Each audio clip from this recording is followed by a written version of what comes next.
This tutorial will walk you through the New Hampshire State Council on the Arts online application for the Artist Entrepreneurial Grant Program. The tutorial assumes that you've already created an account at Submittable and have logged into the system. Before we get into the form, there are a few things you should know about the Submittable system. First, it's strongly recommended that you complete the application using Google Chrome or Mozilla Firefox.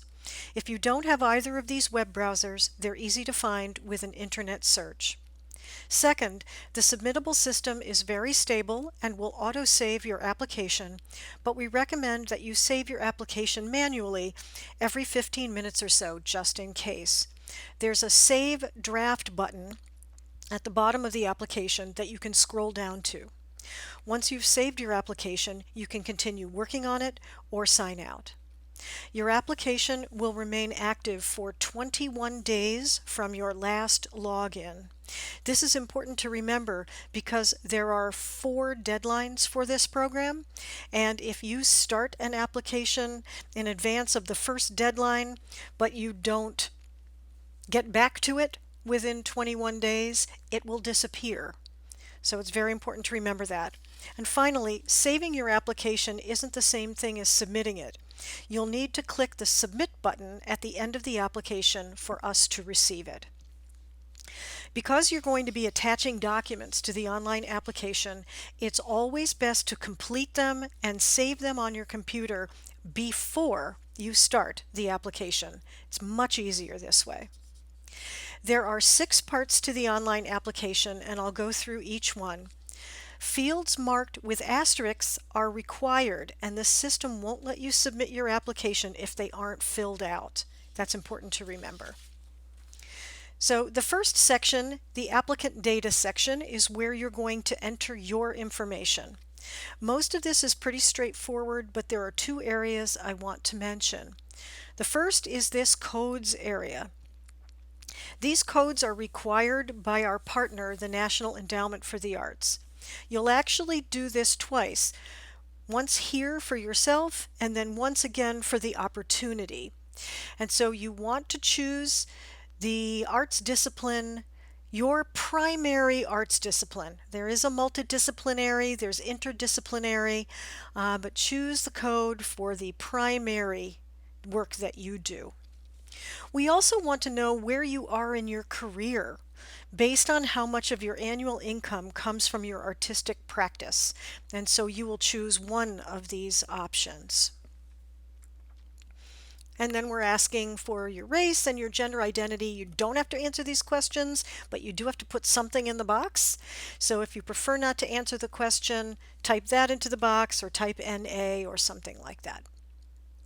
This next section, the payments section, should only be filled out if payment's going to be made to someone other than you.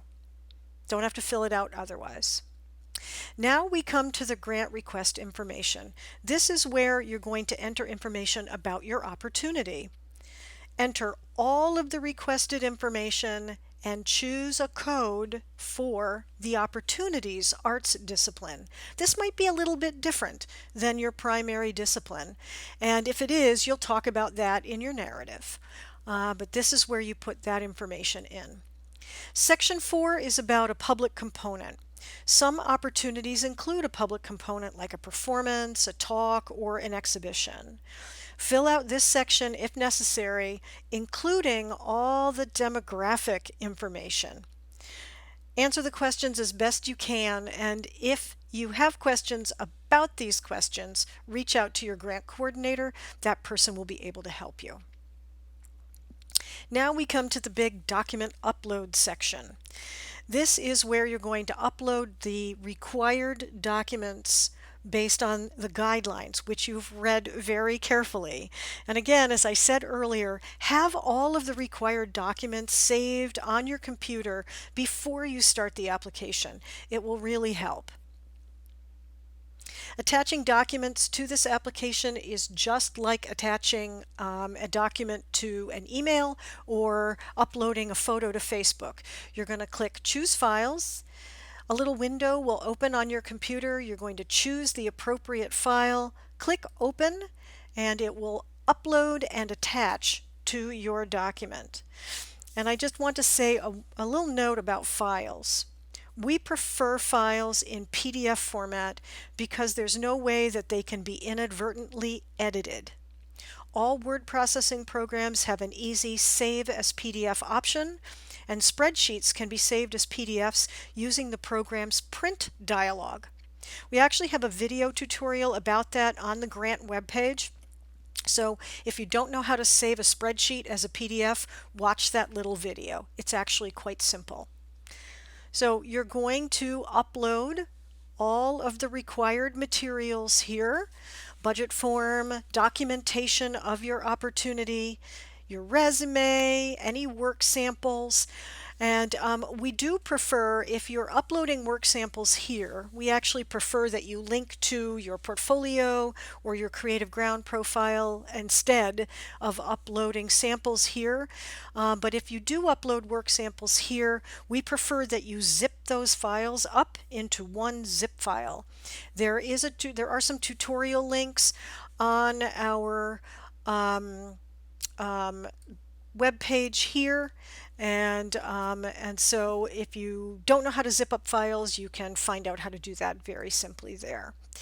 If you're going to be using a contractor for marketing materials, let's say, you want to include materials here if they're not linked to in your narrative.